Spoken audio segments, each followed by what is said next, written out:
Hey, deserving listeners, I thought I would react to your comments on my videos. So I'm watching television and reacting to it, and then you're reacting to it by commenting, and then I'm reacting to your comments, and then you are going to comment below this video and react to that. So it's a whole reaction inception. This first video that I will talk about is Mike and Natalie, number 5. A lot of people commented saying that you can't force someone to believe in a religion, referring to how Natalie is trying to influence Mike to convert to her religion. Danielle, Sally, Ganilla all had thoughts on that. Lena said, after a lot of reluctance, I started therapy this year. Part of me has been embarrassed to admit it, but your videos have made me feel like therapy should be a safe place for me to deal with trauma and hopefully heal. Music to my ears, Lena. You're leading the way. Good for you. I've been to therapy. Everyone should go to therapy. And everyone should admit they're going to therapy or be able to admit they're going to therapy. What's wrong with going to therapy? Do you worry about going to the dentist? It's just like you want to talk about things? Come on. Dry Ellie says, I can totally relate to Natalie. She is 35 years old and she doesn't have much time to be a mom. I am on the same age and I feel so anxious and desperate. It is so much harder for a 30-something woman than it is for men. Absolutely. There's a lot of pressure and a lot of biological timelines that people are on. So for sure. And I've had a number of clients who were in your shoes and Natalie's shoes where you're 35 or maybe even older and you want to have kids. And you're talking to your physician and your physician is saying, that the clock's ticking. And it's already hard enough to find a partner that you really mesh with, that you can predict you'll spend the rest of your life with that person. It puts a whole nother level of anxiety when you got to rush things, right? Nora says, thank you, Dr. K and team, for getting these out so quickly. I'm laid off due to COVID and stuck on the couch with an injury, and I look forward to each upload. Thanks again. Well wishes from Toronto. Yeah, well, I'm on lockdown too, so I don't have anything else better to do. Macaulay says, I deeply feel for Natalie. I had the same mother, constantly criticizing and comparing me with others throughout my childhood and teenage years.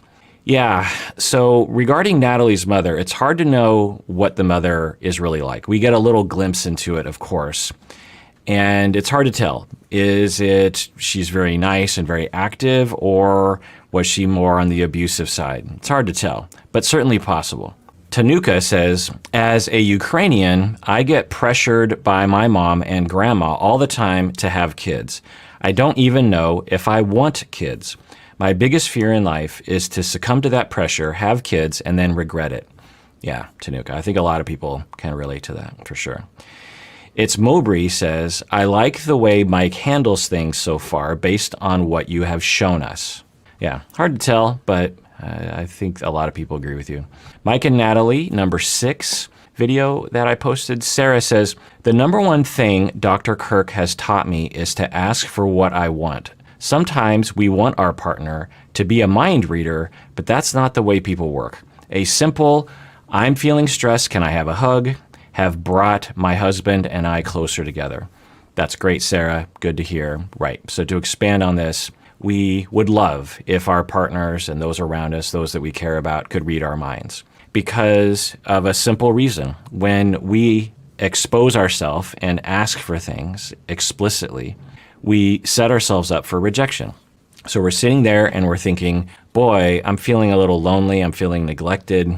I'm feeling distance in my relationship. I don't like that. It hurts. It's scary. I don't want that to happen. So we're in that state and we're hurt and worried. But then we're also like, well, okay, how do I solve this problem? Well, the best case scenario, I just sit here and wait and they come to me and make me feel like I'm loved and make me feel like we're close. But in lieu of that, that means I have to ask for it. And if I ask for it, well, now I'm not only hurt because I'm lonely and I feel distance, but if I ask for it and I get rejected on that, then that's 10 times worse, right? It's 10 times worse to ask for something and get rejected. So it feels safer to not ask. And it also feels safer to just assume, Well, they'll figure it out. And you'll even hear people say this, if I have to ask for it, it's not worth it. That doesn't make any sense. It's like walking into a restaurant, sitting down, and the waiter comes over and says, what would you like? And you think, well, if I have to ask for it, it's not worth it. No, you have to tell people what is going on inside of you. That's the only way people can know what you need. Now, the other thing here is when someone asks you for something, even if it's in a busted up way where they're insecure and they're being a little passive about it, pay attention to it and reward it. If your partner says, I'm feeling distant, I'm feeling like we're not close anymore, I'm feeling hurt by you seem to be very stoic around me or something like that, capitalize on that because they're telling you what they want. And if you don't reward that behavior, then they'll really retreat and they'll be hurt 10 times as worse. They're already hurting and they'll be hurt 10 times worse because you didn't reciprocate. And now you're in a position where they're very unlikely to tell you in the future about how they feel. So yeah, Sarah, you're saying, you know what? I'm not going to expect my partner to read my mind. I'm just going to say, you know what? Hey, I feel stress. Can I have a hug? And this has brought you and your husband closer together. Fantastic.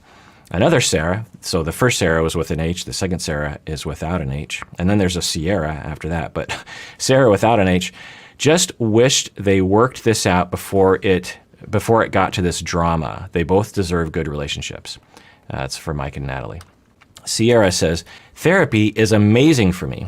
I figured most people were just crazy and I was one of them. Nope, I can communicate in positive ways and rewire my brain to be happier. It's really great. I've been going 8.5 years and have only realized these things in the last couple years, but even more so the last year, thanks to Dr. Honda normalizing mental health issues and helping me see that trauma can cause an awful lot of damage. Yes, Sierra, absolutely. I'm glad that you're being normalized in that way, and I'm glad you've been in therapy for a long time. It's good for you. Jen says she's Natalie. Natalie is afraid of being alone. She's with him because she feels like she won't have anyone else. I'm from Eastern Europe, and Slav women are expected to get married young and have families. But the problem is that there are more ladies than there are eligible men. I see women act like this all the time in Slavic countries. Why would you want to be married to someone who doesn't hold your values, beliefs, or much of anything as you do? It's a setup for failure, really. End of comment. Yeah. So I always appreciate these kinds of comments from people who live in these other cultures and can inform me and the rest of us what it's like. So thank you, Jen. Kayla says, hi, Dr. Honda. I'm a current post-secondary psychology student. Your speech about remaining differentiated and knowing you're wrong-headed half of the time really hit home for me. It's hard not to barge in with the facts and feel superior, but you remind me that people's intentions could be coming from a multitude of different emotions and upbringings, and we should remain open to other perspectives. Thank you for making a difference in the small psychology YouTube world. I like that, the small psychology YouTube world. Yeah, absolutely. One of the best things you can do for yourself is to recognize that a lot of the time you don't know what you're talking about and just release yourself from the pressure of having to constantly know what you're talking about and constantly be right and constantly be a genius. One, it just feels better. It's more relaxing to not have that pressure on yourself. The second thing is it's probably right. We're emotional creatures. We like to think of ourselves, especially people who think of themselves as smart, like to think of themselves as like computers. There are facts, and then there are falsehoods, and then there are facts. And certainly there are in certain arenas, but we are emotional creatures and we operate emotionally. We operate as animals do. We don't operate as computers do. And so, we can just be humble about our positions. And also, it's a sign of wisdom. To understand your limitations, to understand your bias is definitely a sign of wisdom. Sierra says, I'm so jealous you have 2 dogs and 2 cats. I have 2 dogs, but only 1 cat. I want 5 cats. Well, Sierra, go to Pet Finder. We have given a lot of money. So if you're not a patron, please become a patron. But if you are a patron, thank you, especially if you've been a patron a long time. Some of your monthly pledge has gone towards Pet Finder, which is an online website, where else would a website be, that helps to connect animals that are in need of being adopted with families that want them. So if you want 5 cats, there are more than 5 cats available right now on Pet Finder. And me and my family, we've received a lot of our animals. All of our animals are adopted, and a lot of them were through Pet Finder. Pet Finder, from my understanding, gathers information from a lot of different sites. So it's sort of like the Amazon of pet adoption. Mary says, I was inspired by these videos to talk to my mom about me getting help. Oh, great, Mary. I was inspired by these videos to talk to my mom about me getting help. Good for you, Mary. Good for you. Music to my ears. Ayana says, hearing you talk out what happens when you're triggered and having to take a break, my body goes like this. That is a light bulb moment for me. I get that a lot. Okay, so Ayana is saying that when I talked about what being triggered feels like, that was a light bulb moment for Ayana, and you get that a lot. Yeah, trauma is something of, it's a real common thing, and very few people understand what's happening to them as they're going through it. Naturally speaking, not everyone understands everything about psychology. And so a lot of people will be suffering from various different things, and they either don't have access to someone that knows how to explain things to them, or they just don't think that they should seek help. Early in my life, I suffered from panic attacks, and I didn't know what they were. This is before I was a therapist. And I didn't have a lot of panic attacks, but I had a fair amount of anxiety. I still do for the most part. But when I was young, like 19, 20 years old, I was experiencing some panic attacks, and I thought I was going crazy. I thought that at any moment it was just, I would fall off the cliff and my brain would never work again. Then I went to graduate school at the age of 24, and I took a class on psychopathology, and we got to the panic disorder section of the DSM, and I read it, and I thought, oh, that's what I have. I'm not going crazy. In fact, it even says right there in the criteria that the person will often think they're going crazy. And I thought, oh. And, psychopathology is pretty complex, and the internet isn't very helpful with a lot of areas. So it's important to get a clinician that specializes in your area so that you can learn about yourself and get the help you need. Brandon and Julia, number 5. This is the one where Julia arrives in the United States. Alexis wrote, the mom kind of treats him like parents treat their children when they have a kindergarten girlfriend. Laugh out loud. Yeah, a little bit. Hannah says, I like how he learns Russian to avoid talking to his mother. Kayla says, I would become a cast member of this show just to get a shot of Dr. Honda's analysis of my relationship style. That'd be a funny way of getting some advice, right? The nun says, the parents look like they're dropping Brandon off at his first dance. Yeah, it definitely has that vibe. Fleecy says, the mom is almost treating this more like she is adopting a daughter rather than her son is getting married. Yeah. I mean, on that front, I think that's fine because it is that way. And I wish that more families did treat this as a family because, as we've seen on the show, when you try to section off people away from their families, it doesn't work. But yeah, I get your point, Fleecy. Sarah says, I am thinking that the mom is acting so excited to make her son feel more confident in this anxious situation. I've noticed parents do this with their young kids before, just a thought. Yeah, Sarah with an H, I agree that that's a definite possibility. I've seen parents do that as well when their children are going through something, even their adult children. Lindsay says, thank you for your work, Dr. Honda, regarding birth control. I find it a reflection on how, at a societal level, too often it's accepted that women's reproductive rights and sex lives are somehow public domain. I find that very troubling. It would be bad enough for her, the mother, to insist her son use protection, but at least it's her son.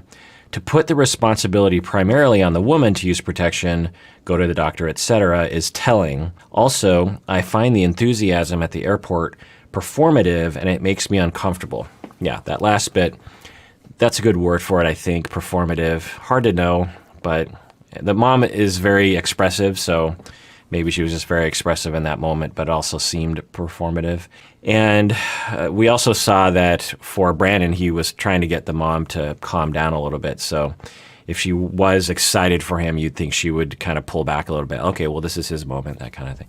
But I don't want to necessarily pathologize that. I think we have to watch more data before we can say much about it. But the first bit, yeah, of course. Women are made to be responsible for family planning, and men are just supposed to be able to do whatever they want. And that's not fair, and it's a product of centuries of sexism.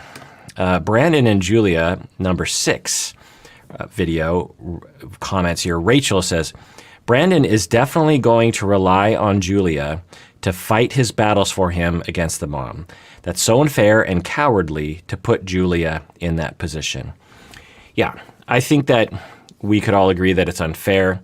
Cowardly is an interesting word because that implies somehow that if he possessed bravery or courage, he would be able to not act that way.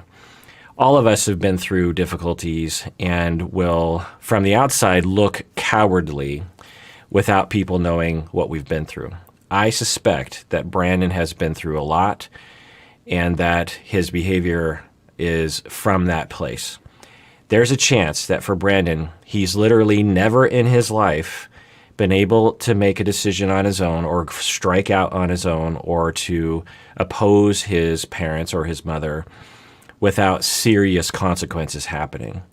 So he might be in a lot of ways like an adult, but in a lot of other ways, he might be as if he were a 5-year-old trying to do the things that he's doing. I don't know, but I agree that relying on Julia is unfair.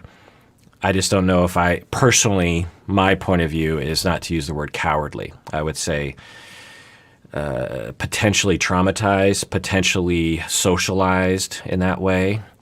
It doesn't mean that Julia needs to, make up for that problem, but it does mean that Brandon isn't necessarily choosing to have that anxiety.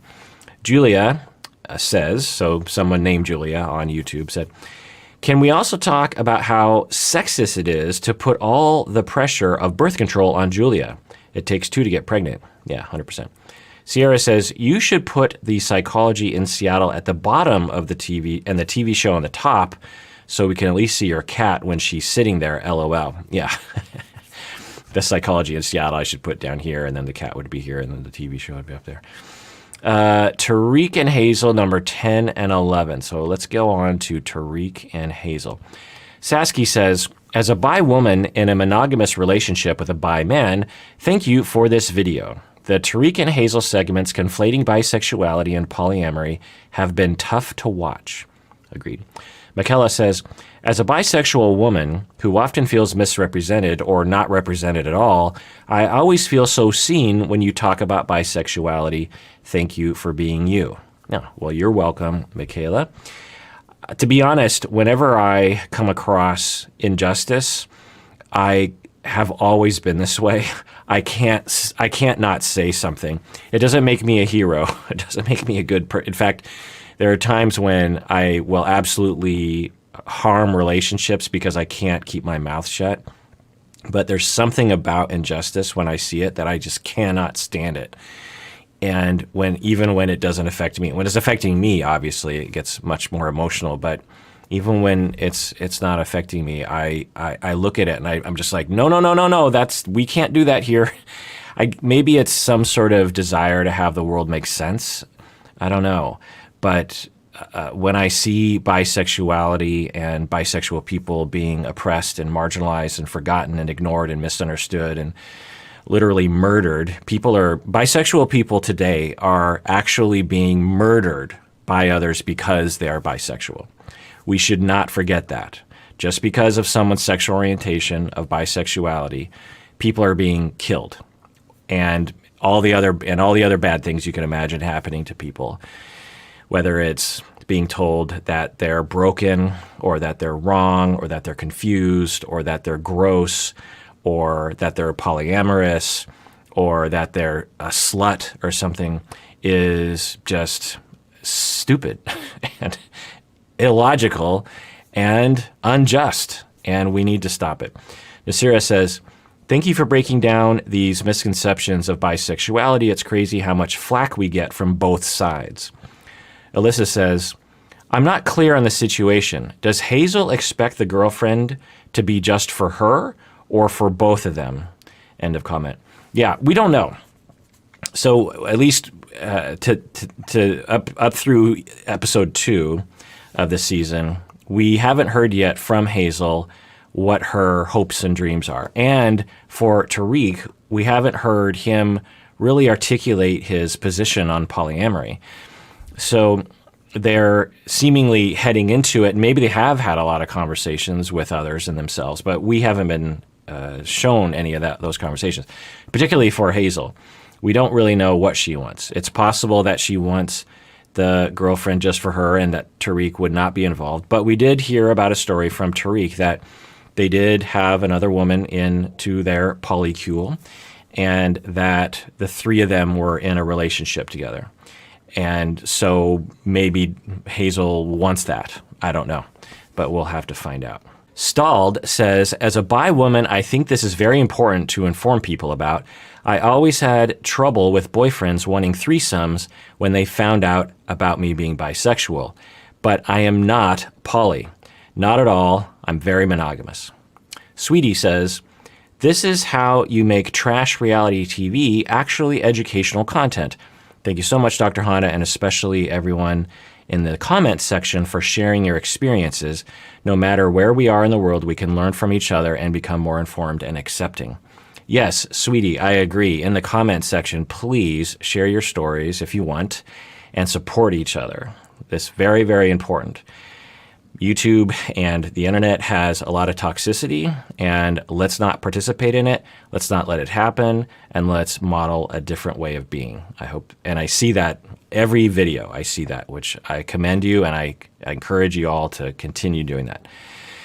Leia, which is the name of my puppy. Hey, Dr. Honda, Dr. Kirk Honda, love to hear your polyamorous talk in spaces not specifically centered around the topic, but remember to use polyam to differentiate between polysexual, polyromantic, polygender, etc. Yeah, okay. Right. I suppose there are other terms. If I just use the term poly, we might not know exactly what I'm referring to. So polyam or polyamorous. Kayla says, it feels so validating to hear a professional speaking so candidly and positively about polyamory. I've been poly all of my life, and most of the time I've had to teach my therapists about it, and it gets so tiring. Thank you. Yeah, there's this notion out there that if you're a therapist, if you're a clinician, then somehow you know about everything. And that's silly on its face, right? Therapists are regular people with all the variances in terms of political points of view or knowledge about certain things. And since as a culture we don't understand polyamory, then a lot of therapists are also not going to know about polyamory. You do not have to, as a matter of your graduate degree, be exposed to even the concept of polyamory. Now, at my university, Antioch University, we do expose people to it. Probably not enough, honestly, because we don't have a lot of time. But I could see programs, and I know of programs, where they might not talk about polyamory ever. So therapists are out there who don't know about polyamory, who don't understand about LGBTQIA, who don't understand about sexism, who don't understand about racism, who don't understand about white supremacy, who don't understand about gender issues, they don't understand about classism, and they're doing their best, they're trying, but they're not aware. And I'll say for myself, when I started out as a therapist, I was 26 years old. I didn't know as much as I do today. So when I was first treating people, yeah, I had a lot to learn. So it's important that therapists, and I know a lot of you are watching, that we all can continue to strive to learn and to learn about other cultures so that we don't have to have our clients explain everything to us. The other thing is that sometimes it's just going to happen this way, and that as a client, you might have to explain to your therapist what's up. And don't be afraid to do that. Just do it. There's nothing wrong with that. For me, it wouldn't be unusual. I'm just trying to think of all the therapists I've had. All of them were white, I believe. Seattle is a pretty white city, and so as a Japanese American, I would have to explain what it's like to be half Japanese, half white American, what it's like to be Asian American. I would have to explain that. And so it's not the greatest situation that we have to do that, but it's within reason that not every therapist will understand everything. Anyway, let's go on. All right, let's look at the comments to Rebecca and Zied, number 12, in which the video game episode. Just Someone says, to everyone in the comments who might feel ashamed about their purchases at a store. As a shop clerk, we've heard and seen it all. We don't care at all about what you're buying or who it is for or what your personal life is like. We're waiting for the end of our shift. I hope this relieves you from your worries. Just Someone, that's great. It's like, we don't need an explanation about why you're buying an Xbox. Just buy the Xbox. We're just waiting for the end of our shift. Cindy says, I think the word you're looking for regarding the credit card picture is cringy. Lee says, I'm probably in the minority, but I think the blanket is cute. The credit card thing is too much, though. Yeah, I agree. It's certainly, everyone is free to do what they want as long as they're not harming other people. And there's nothing wrong with putting your boyfriend on your credit card. Doesn't harm anyone. It might seem unusual. It might seem culturally strange to you, but it certainly isn't anything we should judge. We can look at it and think it's dorky. You can look at it and think, I wonder if their relationship is weird, but I don't know. Who knows? So we have to be clear about when we are having a cringe moment, when we're having a judgy moment. Why are we having a judgy moment? There are certain things that are absolutely worthy of judging. When someone actively harms another person, some of the things that Jovi is doing is worthy of judgment, is worthy of someone saying, whoa, that is not cool. Having a picture of your boyfriend on a credit card, it doesn't hurt anyone. It looks weird, and people might go, ooh, that's creepy, but what does that mean exactly? A lot of people are creeped out by a lot of things, honestly. So we just have to keep that in mind. Now, there's nothing wrong with looking at it yourself and going, I wouldn't do that, but we all understand that not everyone is us, right? And that not everyone shares the same ideas of things. And we need to be okay with that, right? There's also nothing wrong with looking at something and saying, that looks like a red flag, but I don't know. There's also nothing wrong with looking at something and saying, that is dorky. There are certain circles in society that if you wear white after Labor Day, it's very unbecoming. It's very judgy. It's very cringy. And for me, I might wear white after Labor Day and I don't even care. Well, what does it matter? And so we have to understand that there are different cultures, there are different ideas, and just because something looks like it's dorky doesn't make it inherently wrong or inherently dorky or anything. And so now, there's not, again, like I said, there's nothing wrong with having a reaction, but we just have to make sure that we're careful about how we're labeling things. Because I think it is sort of a slippery slope. Once we open up our minds and our society to this notion that somehow if something looks wrong to us, it is wrong. The credit card, having his picture on the credit card feels wrong to me, therefore it is wrong. As soon as we take that leap and we remove all of our critical thinking, then as a society and as an individual, we hand ourselves over to our emotional and cultural reactions. And we just have to be careful about that we're not doing that. There are certain things with evaluation that we should be looking at, where we should be saying that feels wrong, but it's not doing anyone any harm. So why do I feel like it's wrong? Well, I guess it's just not for me. Or that thing feels right, but when I look at it, that is actually a bad thing for that person or society or me or whatever. We have to use our critical thinking, and we have to differentiate between things that are morally wrong and things that feel weird to us, okay?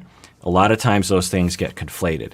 It's morally wrong to control someone unfairly. It's morally wrong to put someone down. It's morally wrong to deceive and lie and cheat on someone. It is strange to us that someone would have their boyfriend's picture on everything that they own. That feels weird to us. It's weird, but it's not morally wrong. to drive your car and try to, run over a puppy or a jogger just because you feel like running someone over, those are moral wrongs, right? To walk around with a big feather boa hat in the middle of winter, you're walking down the street and you have this very strange hat on, that's weird and that looks strange, but it's not morally wrong. And you can look at it and go like, whoa, that's a weird looking hat. But good for them. They're not hurting anyone, and they're letting their freak flag fly. It's fine. Trying to run over a puppy, trying to hurt someone, trying to control someone, trying to keep someone down, oppressing someone, being racist, voting for policies that harm human beings. These are morally wrong. So we just have to distinguish that. I don't want to take away from people's fun. If you're watching the show and you're just kind of like, ew, but afterwards just think, well, is it morally? Am I oohing? Am I going ew because of a moral issue or just because it looks weird to me? And I agree, Lee, that the blanket thing, it's fine. What harm does it do? Elena says, yes, thank you. My husband is almost 20 years older than me. We've been together since I was 22 and he was 41. We've now been together for 7 years. The only thing I do not like about our age difference is that odds are one day I might have to live my life without him. End of comment. Yeah. So Elena is commenting on me saying there is no empirical evidence demonstrating that age difference in adult relationships is a problem, even though it's the same thing. It feels weird to us. When you see a 22-year-old and a 41-year-old together, it feels weird, right? For a lot of people that I observe, they go, ew, what's wrong with that? What's wrong? He's a predator and she's stupid or whatever they say. It's like, what's wrong? That can't last. They're completely different generations. They don't understand each other. There's all these things that people will say. But is it morally wrong? Is it scientific? Maybe that's a third category we'll add is morally wrong, scientifically a bad idea, and culturally weird to us as individuals or as a society. Morally wrong, a 22-year-old person can date whoever they want to, right, for the most part, and a 41-year-old is totally fine. It certainly feels culturally weird. Scientifically, outcomes, we have studied these age differences, and there's no harm. The thing we're concerned about is exploitation, as I said in the video. Of course, we should be concerned about exploitation. A 41-year-old with a 22-year-old raises the risk, it's a red flag for exploitation. If you just learned about a 41-year-old and a 22-year-old together, you would think, I wonder if exploitation is happening there. Because sometimes age, you have economic power, you have other kinds of power available to you at the age of 41 that you don't at 22. And maybe exploitation is happening to the 20-year-old. But it certainly isn't a slam dunk indication of exploitation, right? We could all agree about that. Now, if a 30-year-old is with a 15-year-old, then by its nature, it is very likely to have exploitation at a high level because 15-year-olds, for the most part, cannot function in an adult relationship with a 30-year-old without there being massive power problems, not only just in terms of power, but also in terms of your understanding of how the world works, understanding what you want in life, understanding what the consequences of being involved with someone are, all those kinds of things. So, but where does that age, what's that threshold, right? Can a 22-year-old be immature and exploited by a 41-year-old? Absolutely. Could a 22-year-old and a 22-year-old, could one of the 22-year-olds exploit the other person? Absolutely. Can the 22-year-old exploit the 41-year-old? Absolutely. Age difference isn't a slam dunk indication. We as a society have somehow, I think because we have heard a lot of news stories about a 30-year-old teacher, for example, who is with a 12-year-old student. And we immediately say, ew, there's something wrong with that. You have a 12-year-old and a 30, or even a 12-year-old and an 18-year-old, a 12-year-old and a 20-year-old. These are illegal for one, and two, almost automatically an indication of exploitation. in a variety of ways. Even if the 12-year-old is saying, no, I'm not being exploited. Yes, there's exploitation of power. There's exploitation of influence. The younger person doesn't understand what's happening the way they will when they're older. So yes, that age difference is an indication of exploitation. If we heard about two 15-year-olds together, then we're less suspicious of exploitation. Can exploitation happen? Yes. But anyway, we just say, okay, 20-year-old with a 12-year-old, what is it about that means exploitation? Well, it's the age difference. That's the problem. And then we just walk away without evaluating that a little further. And then anytime there's an age difference in a relationship, even if it's a 60-year-old with a 70-year-old, we think exploitation. But that's silly on its face, is it not? Plus, I did a whole deep dive on this, and I was thinking I might find research outcomes that indicate that age difference is a bad thing. And I couldn't find anything in the research. And there's a lot of research. It's a pretty easy thing to research. You just survey a bunch of people. You do all these various tests on outcomes. The only thing that is different about age difference past 10 years is that those relationships tend to end earlier than other relationships. So marriages between people that are 10 plus years apart, they have a higher rate of divorce. It's not a massive difference between other kinds of relationships because a lot of relationships end in divorce. But it is a little bit of a difference. Now, why is that? Is it because of the age difference? Maybe. Or is it because commonly, if there is an age difference like that, at least one of the members likely has been in a marriage before. And research does show that second marriages and beyond are more likely to end in divorce than first marriages. So is it just a matter of it being a later marriage that raises the risk of divorce, or is it the age difference? Hard to know. But we can also agree that divorce isn't the end of the world. Breaking up with someone isn't the end of the world. It's not ideal, but it's not the end of the world. So we're not talking about something horrible that is happening to people. If we thought that divorce was a horrible thing, then we would say marriage shouldn't be done by anyone because every age group of difference has a pretty high percentage of divorce. So I always say this every time it comes up. This is me just repeating it all over again. Do not stigmatize age difference in relationships. Jovi and Yara #2 video.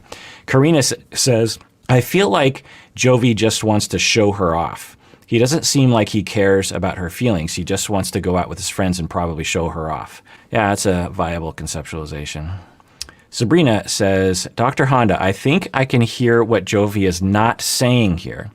He wants Yara to meet his mom, but if they don't spend the night, that means that he will have to remain sober during the visit, or he will be driving home under the influence. This is why he is pushing so hard for spending the night there. Sabrina, you're a genius. That did not occur to me, but that absolutely could be true. And I wonder about that. But yeah, that would be very consistent with what we're seeing. In other words, if you didn't follow that, what Sabrina is pointing out is you remember the moment where Jovi is really pressuring Yara to spend the night at his mom's house. And from the sound of it, it sounded like they could do a day trip. They could drive out there, meet and have dinner, and then come back home. It didn't. At no point did Jovi say like the trip is too far, right? We can't go there, visit, and come back home because the trip is like 12 hours in a car. We didn't hear that. So it was a bit of a strange thing. It's like, why is Jovi so hung up on this? And it should be noted that the way he was communicating to her was awful. But it was a bit confusing. But Sabrina's saying, hey, I think that Jovi is concerned mainly about alcohol. And if he goes to his mom's house, he wants to be able to get hammered so that and then they stay the night so he doesn't have to drive. Now, here's the thing. We could look at Jovi and say like, oh, what a scumbag. Well, I always look at people this way through what I consider to be an accurate lens. Other people would say a rose-colored glasses lens or a compassionate lens. But when you suffer from a addiction, it is for a reason. People do not become dependent on substances for no reason. No one wants to become dependent on a substance, very rarely. Some people do. Some people kind of set out. It's like, it's cool to be a heroin addict or something. But most people don't. And for the most part, most people will hit a wall with their substance use where they want to at least cut back and they can't. The train is already going down the tracks. And so if Jovi does have a problem with alcohol, which we're seeing some red flags of, we don't know, and we might not ever know because they don't usually go into it on the show. But there are some red flags of that. So if he did, then why? Well, usually it's because of trauma. Usually it's because of trauma reactivity that is causing distress, either spikes of distress given certain triggers or just an ongoing stress. And alcohol will numb that. And we've seen evidence of him drinking as soon as he wakes up in the morning, which would be consistent with that coping mechanism. So, it's a problem. He doesn't need to impose his issue on other people, right?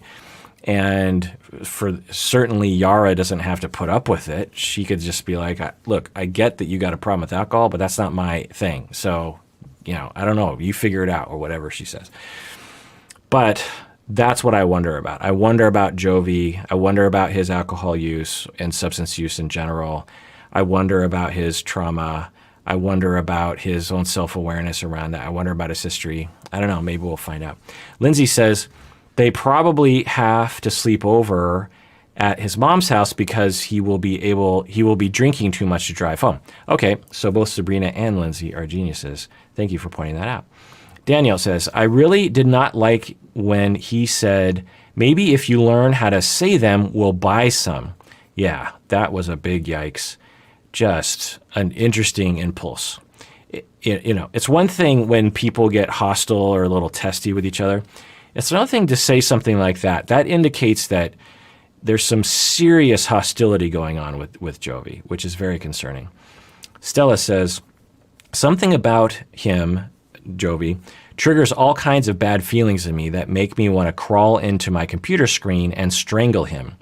But Dr. Kirk has taught me to think in these kinds of situations, if the person reminds me of someone from my past, and that has often, Kirk has, anyway, Stella is saying that I often talk about if you're having a reaction, a particularly strong emotional reaction to someone on the show, then sometimes it's helpful to reflect on what's going on in my past that's still with me today that's being triggered by watching this television show, or by a politician for that matter. And sometimes that can help with your own healing process. Aaron says, yet another American man on this show who thought he ordered an attractive robot with no feelings of her own that he could dominate. Yeah. I mean, it seems that way, maybe. Sam, it's not such a good one either. Oh, so Jovi was saying, Ukraine, it's not such a good one either. Why do Americans act like America is such a perfect country and all other countries are horrible? Yeah, it's a great question, Sam. I could talk about it for a while, but let's go on to Christy. Christy says, I audibly gasped when he said her home country isn't a very good one. How disrespectful.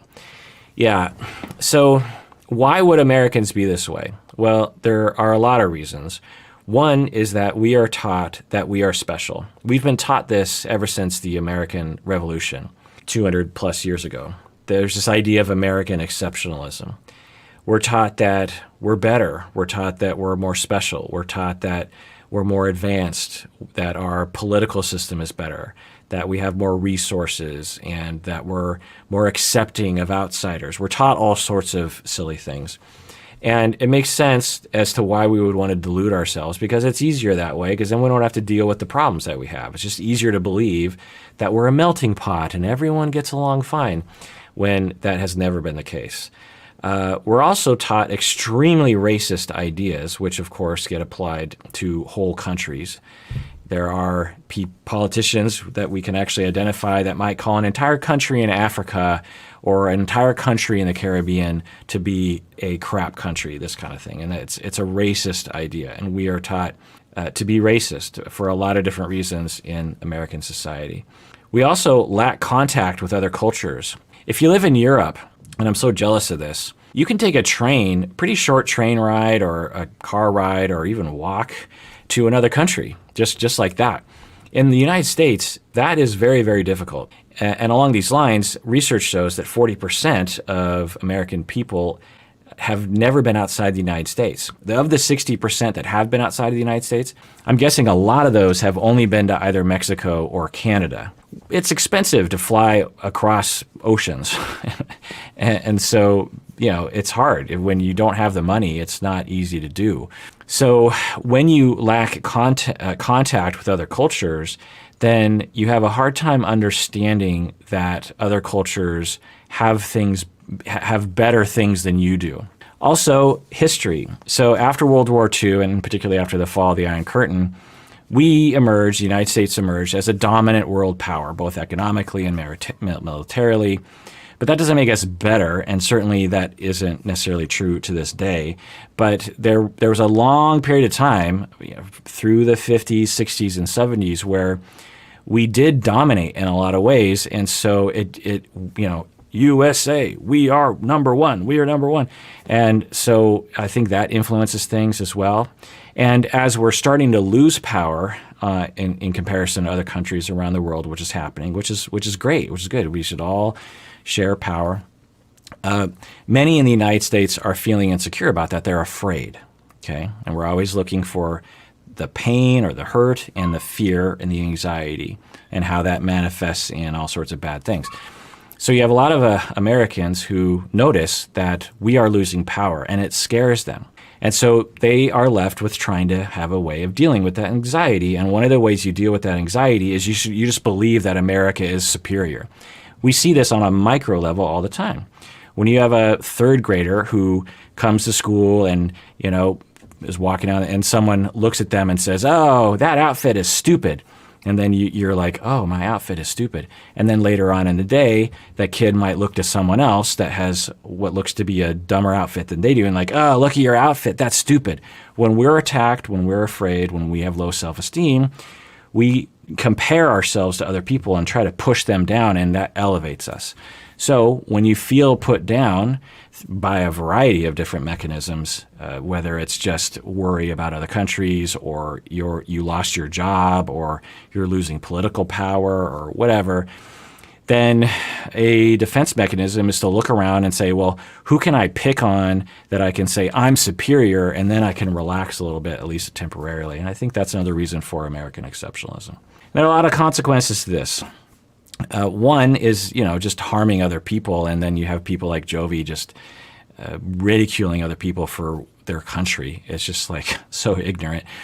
But the other consequence is that we as Americans are terrible at recognizing that other countries are doing things better than us and adopting those policies.